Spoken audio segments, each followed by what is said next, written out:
മുത്തശ്ശി. കവളിൽ അടികെട്ടി പാടുമായി കയറി വരുന്ന ദുർഗയെ പത്മാവതി നോക്കി നിന്നു. എന്താ മോളെ മുഖത്ത്? നിന്നെ അവൻ തല്ലിയല്ലേ? അവനിങ്ങോട്ട് വരട്ടെ. വന്നിട്ടെന്താ മുത്തശ്ശി? മുത്തശ്ശി പറയുന്നത് കേൾക്കില്ല. ഇപ്പോൾ അഗ്നിയേട്ടന് കിട്ടുമെന്നുള്ള കാര്യത്തിൽ പോലും എനിക്കൊരു ഉറപ്പില്ല. എന്നാൽ ഒരു കാര്യം ഉറപ്പിച്ചു, ഞാനല്ലാതെ മറ്റൊരു പെണ്ണ് ആ ജീവിതത്തിൽ ഉണ്ടാവില്ല. ഞാനില്ലെങ്കിൽ ജീവിതകാലം മുഴുവൻ അഗ്നി ഒറ്റയ്ക്ക് ജീവിക്കണം.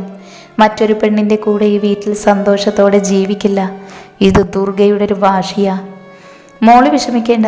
നീയല്ലാതെ മറ്റു പെണ്ണ് അഗ്നിയുടെ ജീവിതത്തിൽ ഉണ്ടാവില്ല. അതിനുവേണ്ടി എന്ത് കടന്ന കൈയും ഞാൻ ചെയ്യും. ഇനി അങ്ങനെ ഒരു പെണ്ണ് വന്നാൽ അഗ്നിയുടെ അമ്മയെ എങ്ങനെയാണ് ഒഴിവാക്കിയത് അതുപോലെ അവളെയും ഞാൻ ഒഴിവാക്കും. മോള് പോയി ഫ്രഷാവി വാ. അകത്തേക്ക് കയറിപ്പോകുന്ന ദുർഗയെ അവർ നോക്കി നിന്നു. എൻ്റെ പേരക്കുട്ടി തന്നെയാണ് അവള്. എൻ്റെ വീറും വാശിയും ചങ്കൂറ്റവും കിട്ടിയിരിക്കുന്നത് അവൾക്കാണ്, ദുർഗയ്ക്ക്. കയ്യിലുള്ള ഫോൺ റിങ് ചെയ്തതും ചെവിയിലേക്ക് വെച്ച് സംസാരിക്കാൻ തുടങ്ങി. പറയും മൂർത്തി. മേഡം, അഗ്നി സാർ ഇന്നലെ നമ്മുടെ ഹോസ്പിറ്റലാണ് നിന്നിരുന്നത്. അഗ്നി നൈറ്റ് ഓഫീസ് വർക്ക് ചെയ്യില്ലല്ലോ, പിന്നെ ഇതെന്താ പുതിയ മാറ്റം? അഗ്നി സാർ ഓഫീസ് വർക്ക് ചെയ്യുകയായിരുന്നില്ല. രാത്രി ഒരു പേഷ്യൻറ്റിനെ കൊണ്ട് വന്നതായിരുന്നു. പേഷ്യൻ്റോ? അതാരാ?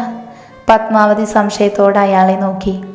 ആരാണെന്നറിയില്ല മേഡം, പക്ഷേ ആ പേഷ്യൻറ്റിന് വേണ്ടി ഇന്നലെ രാത്രി മുഴുവൻ ഉറക്കമൊഴിച്ച് അദ്ദേഹം അവരുടെ കൂടെ തന്നെ ഇരുന്നു എന്നാണ് അറിയാൻ കഴിഞ്ഞത്. അതാരാണ്? എന്താണ് അവർക്ക് അഗ്നിയുമായുള്ള ബന്ധം? ഇതെല്ലാം എന്നെ അറിയിക്കണം. ശരി മേഡം, അറിയിക്കാം. എന്തിനാ അമ്മേ? നമുക്കതിൻ്റെ ആവശ്യമില്ലല്ലോ. അതിൻ്റെ ആവശ്യമുണ്ട്. അങ്ങനെ ആർക്കെങ്കിലും വേണ്ടി അഗ്നി ഉറക്കമൊഴിഞ്ഞ് ഹോസ്പിറ്റൽ നിൽക്കില്ല. അങ്ങനെ നിൽക്കണമെങ്കിൽ അവന് വേണ്ടപ്പെട്ടവർ ആരോ ആണ്. അതാരാണെന്ന് കണ്ടുപിടിക്കണം. എത്ര നിർബന്ധിച്ചാലും മിത്ര അഗ്നിയുടെ കൂടെ വരില്ലെന്ന് അവന് മനസ്സിലായി. അവളെ ബലം പ്രയോഗിച്ച് കൊണ്ടുപോകാൻ അഗ്നി ആഗ്രഹിക്കുന്നില്ല. അതുകൊണ്ട് തന്നെ അഗ്നി ഓഫീസിലേക്ക് പോയി. ഓഫീസിന് മുന്നിൽ കാറ് നിന്നതും അഗ്നി പുറത്തേക്ക് ഇറങ്ങി. പിന്നെ തിരിഞ്ഞു നിന്ന് മിത്രയെ ഫ്ലാറ്റിൽ കൊണ്ടുവിടാൻ ഡ്രൈവറിനെ ഏൽപ്പിച്ചു. ഡിസ്ചാർജ് പേപ്പർ വാങ്ങിയ ശേഷം മിത്രയും മീരയും ഹോസ്പിറ്റൽ പുറത്തേക്ക് നടന്നു. അവരെ കണ്ടതും വേഗം അഗ്നിയുടെ കാർ അവരുടെ അടുത്തേക്ക് പോയി. മേഡം, വണ്ടി റെഡിയാണ്, നമുക്ക് പോകാം. അയാളുടെ സംസാരം കേട്ടതും മിത്രയും മീരയും പരസ്പരം നോക്കി. മേഡം കയറൂ, അഗ്നി സാറ് പറഞ്ഞു വിട്ടതാണ്. അതിന് തൻ്റെ അഗ്നി സാറ് പറഞ്ഞു വിട്ട കാറിൽ കയറി യാത്ര ചെയ്യാൻ ഞാൻ അയാളുടെ ഭാര്യയല്ലെന്ന് പറഞ്ഞേക്ക്. ദേഷ്യത്തോടെ അത്രയും പറഞ്ഞുകൊണ്ട് മിത്ര അവിടുന്ന് പോയി. നീ ടാക്സി വിളിച്ചിട്ടുണ്ടോ? ഞാൻ വിളിച്ചിട്ടുണ്ട്, ഇപ്പോൾ എത്തും. കുറച്ച് സമയത്തിന് ശേഷം ടാക്സി വന്നതും മിത്രയും മീരയും അതിൽ കയറിപ്പോയി. ക്യാബിനിലിരിക്കുമ്പോഴും മനസ്സ് വല്ലാതെ അസ്വസ്ഥമായിരുന്നു. അവൻ്റെ മനസ്സ് മുഴുവൻ മിത്ര മാത്രമായിരുന്നു. അവൻ പെട്ടെന്ന് ഫോണെടുത്ത് ഡ്രൈവറെ വിളിച്ചു. ഹലോ സാർ, അവരെ സേഫായി ഫ്ലാറ്റിലെത്തിച്ചോ? ഇല്ല സാർ, മേഡം കാറിൽ കയറിയില്ല, വേറെ ടാക്സി വിളിച്ച് പോവുകയാണ് ചെയ്തത്. ശരി. അഗ്നി ഫോൺ വെച്ചു.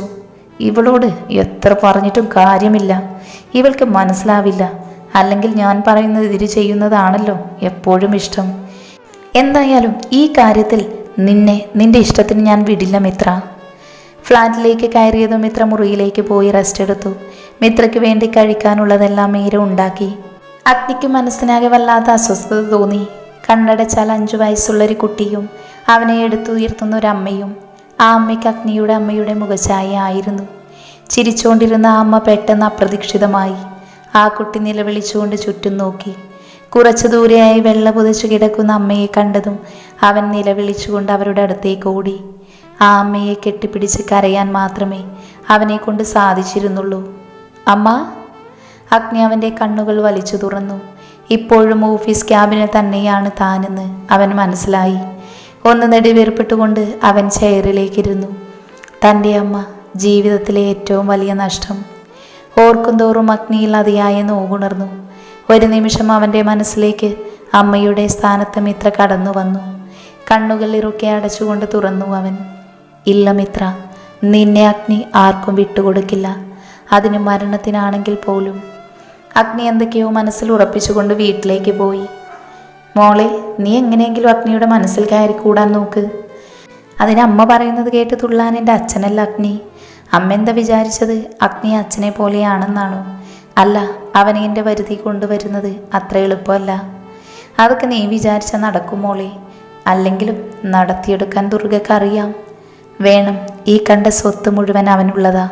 പോരാത്തി പാരമ്പര്യ സ്വത്ത് അവൻ്റെ അച്ഛൻ്റെ സമ്പാദിച്ചത്, പിന്നെ അവന് സമ്പാദിച്ചത് എന്നിങ്ങനെ കണക്കില്ലാത്ത സ്വത്തുക്കളാണ് അവനുള്ളത്. അവനാണ് ഇതിൻ്റെയൊക്കെ ഒരേ ഒരു അവകാശി. അതെല്ലാം നമ്മുടെ കയ്യിൽ കിട്ടാൻ നീ അവനെ കല്യാണം കഴിച്ചേ മതിയാകൂ. അല്ലെങ്കിലും അഗ്നി മഹാദേവ് എനിക്കുള്ളതാ, ഈ ദുർഗയ്ക്കുള്ളത് ആർക്കും ഞാൻ വിട്ടുകൊടുക്കില്ല.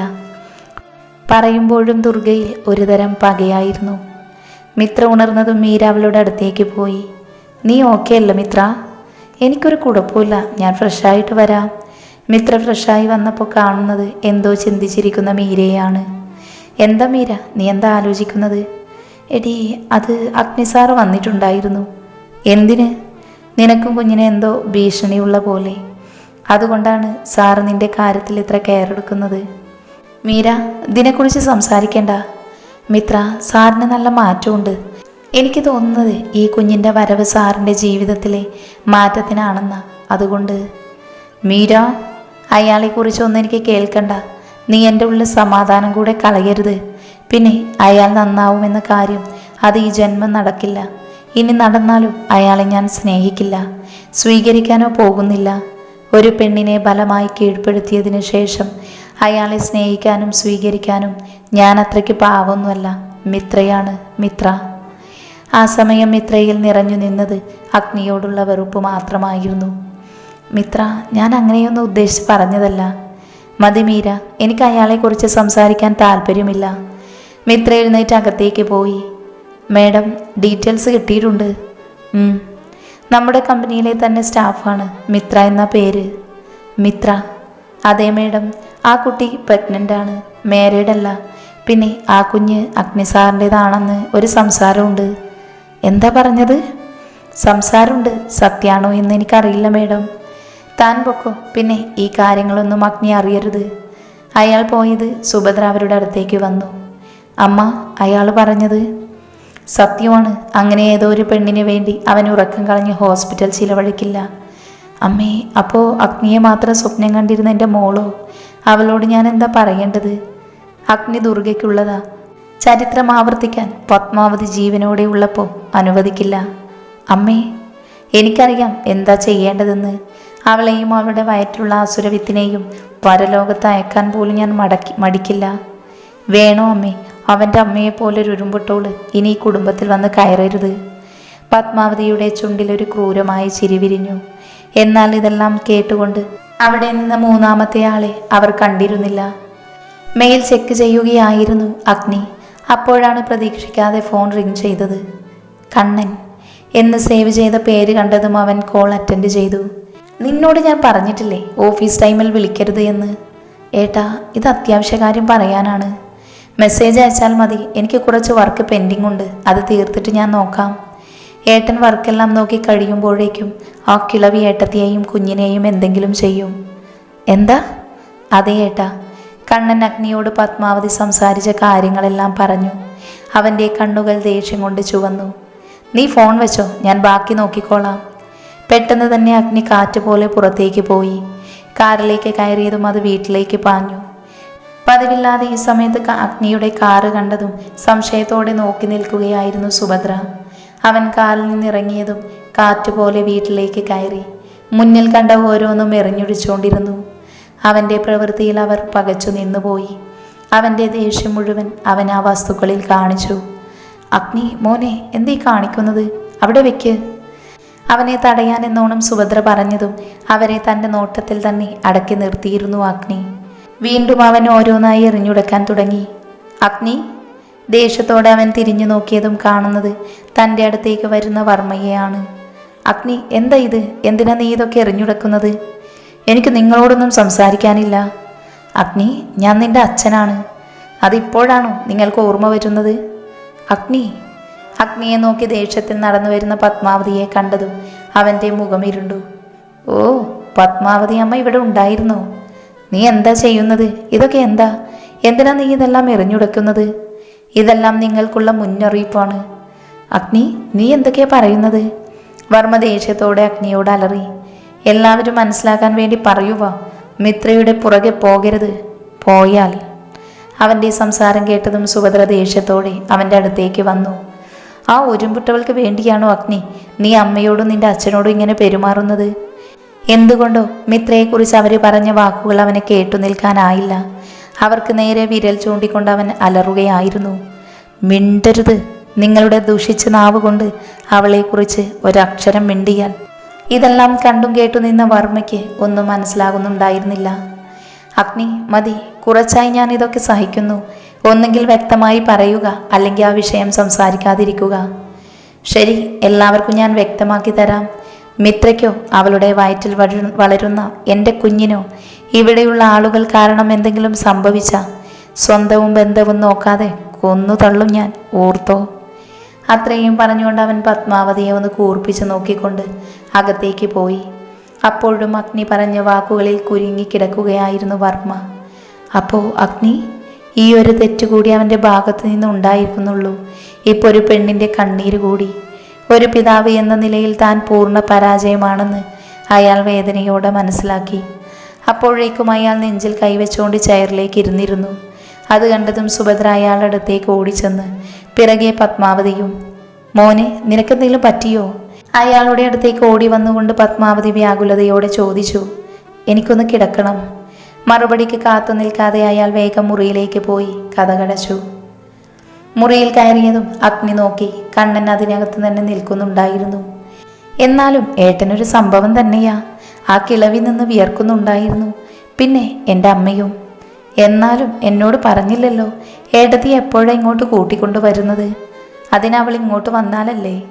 അതെന്താ, ഏട്ടൻ വിളിച്ച ഏട്ടത്തി വരില്ലേ? അതിനെ അവൾ നിന്റെ ചേച്ചി ദുർഗയല്ല, മിത്രയാ, മിത്ര. അല്ലെങ്കിലും എൻ്റെ ചേച്ചി അമ്മയെയും മുത്തശ്ശിയെയും പോലെ തന്നെയാ, അതേ പകർപ്പ്. ഏട്ടൻ ആ താടകയെ കല്യാണം കഴിച്ച് ജീവിതം നശിപ്പിക്കുമെന്ന് കരുതി പകൽക്കിനാവ് കണ്ട് നടക്കുക എല്ലാവരും. അതിനഗ്നി ഒന്ന് പുച്ഛിച്ച് ചിരിച്ചു. അങ്കിൾ നല്ല വിഷമത്തില്ല. അപ്പം മുറിയിൽ കയറി കതകടച്ചതാ. എനിക്ക് തോന്നുന്നു ഏട്ടൻ്റെ ലിവിങ് റിലേഷൻ അങ്കിൾക്ക് ഇഷ്ടമായില്ല എന്ന്. അല്ലെങ്കിലും ഇവരൊക്കെ പഴഞ്ചൻ ചിന്താഗതിക്കാരാ. മതി, ഇക്കാര്യത്തിൽ അഭിപ്രായം പറയാൻ നീ ആയിട്ടില്ല. എന്നാൽ ഞാൻ പോട്ടെ. അഗ്നി വേഗം ഫോണെടുത്ത് രോഹനെ വിളിച്ചു. ഹലോ. ആ അഗ്നി, നീ ഉടനെ ഇങ്ങോട്ട് വരണം. അപ്പോൾ ബിസിനസ് അലക്സിയെ ഏൽപ്പിച്ചേക്ക്. ശരി, ഞാൻ വരാം.